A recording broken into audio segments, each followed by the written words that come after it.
Hi, this is Vanessa Joy with Shutter Mag, and we're talking all about using off-camera flash for wedding receptions. So don't freak out. If you're not used to off-camera flash, I actually think that events and wedding receptions are a great place to start. Why? Because no one's gonna bother you. You're not shooting a subject or, a human that's just standing there wondering if you know what the heck you're doing. Plus, you have a lot of room to work around, finesse things, again, when you're not using a subject that is breathing and moving and antsy. So here are some things I want you to think about. First of all, why use off-camera flash during a wedding reception at all? Well, your other options are to use A, direct flash, B, bounce flash, but that'll kill all the ambient light and mood of the reception, or 3, or C, can't remember if I numbered or lettered, using natural light, but you don't know if you're gonna have natural light all the time, so that's also not a good option. So here's my setup when I'm using off-camera flash during a reception. So let's just pretend that I'm the centerpiece. I take 2 lights and I put them on either side of the centerpiece. Not this close. They're usually about 3 feet off the table that I'm photographing the centerpiece on. So a little bit further away. Now I want them on the sides, but I don't want them too far back. I don't want them too far back on the sides, because then you're just going to light the sides and you'll end up having a shadow that goes right down the center.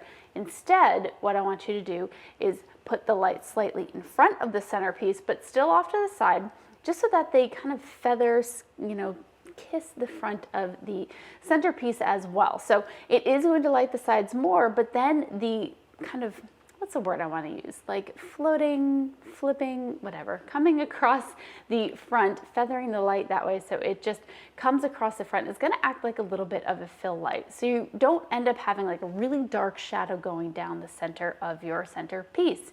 It will fill it a little bit while still maintaining the details that you'll get from side lighting, because you'll be creating light and shadows and get a little bit more detail out of the centerpiece.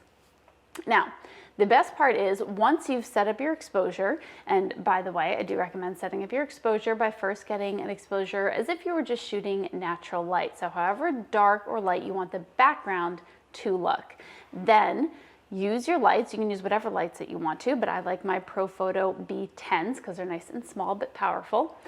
I set them to TTL, so it determines the amount of flash power that's going to come out of the lights so that I don't have to use the light meter. It's just the fastest possible way to do it, in my opinion.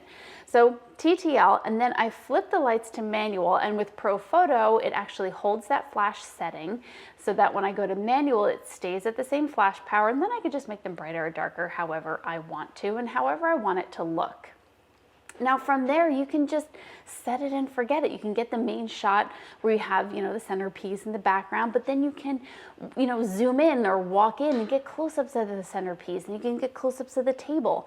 And then the most fun part is that you can do a 360 around the table, and as you move around the table, the lighting pattern changes.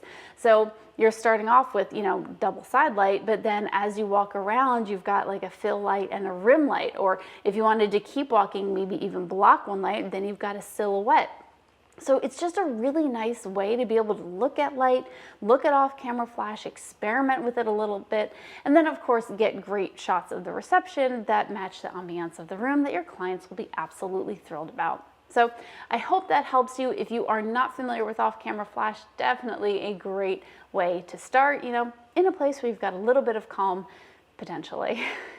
I'm Vanessa Joy. Make sure you check out this month's edition of Shutter Mag, where I talk more about off-camera flash and some of the things you need to know to get the job done. I will see you next month. Bye.